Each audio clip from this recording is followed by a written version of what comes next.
असम की दाकूखाना विधानसभा क्षेत्र की अगर हम बात करें तो इस इलाके की राजनीति और राजनीतिक उठापटक में काफ़ी कुछ चीज़ें जो तो हम बयान कर सकते हैं और देख सकते हैं कि इस इलाके की जो राजनीति है वो किस तरफ इस वक्त जो तो झकोले खाती हुई दिखाई दे रही है।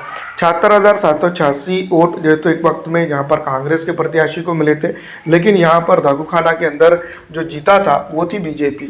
वहाँ पर 86,382 वोट उनको मिले थे। तो लगभग दोस्तों काफ़ी नज़दीकी मामला था, क्योंकि इंडिपेंडेंट उम्मीदवारों ने यहाँ पर जो तो जिस तरह से वोटिंग बटोरी थी और जिस तरह से जो तो भारतीय जनता पार्टी को किसी ना किसी तरीके से मजबूत किया था, तो कुछ ऐसी विधानसभा क्षेत्र को सेलेक्ट करके भारतीय राष्ट्रीय कांग्रेस पार्टी ने भारतीय जनता पार्टी को यहाँ पर देने चाहिए, जिसके चलते जो है तो यहाँ पर हो। कुल मिलाकर अगर असम विधानसभा क्षेत्र के ऊपर या असम के अंदर अगर जो है तो अपना डंडा और झंडा गाड़ना है भारतीय राष्ट्रीय कांग्रेस पार्टी को, तो हम ये बात ज़रूर कहेंगे कि साथ में मिलकर जो है तो इनको गठबंधन तरीके से चुनाव लड़ना होगा। अगर ऐसा नहीं करती है तो सीधी तौर पर नुकसान भारतीय जनता पार्टी को होगा और उसके साथ के जो सहयोगी दल है उनको जो है तो इसका फायदा जरूर होगा। तो राष्ट्रीय हित के परे और कई एक चीज़ों की बात करते हुए अगर हम बात करते हैं तो काफ़ी कुछ चीज़ें जो तो इसमें निकल कर सामने आती है। दूसरी तरफ अगर बात करें भारतीय राष्ट्रीय कांग्रेस पार्टी की, तो इस विधानसभा क्षेत्र के ऊपर काफ़ी जो है तो उसको मेहनत करनी होगी। कुल मिलाकर अगर बात की जाए तो तकरीबन यहाँ पर 10,000 वोटों का जो डिफरेंस था उसको क्रॉस करते हुए भारतीय राष्ट्रीय कांग्रेस पार्टी को आगे जाना होगा। क्या जो तो इस विधानसभा क्षेत्र के हिसाब से अगर हम देखते हैं तो क्या ये संभव है?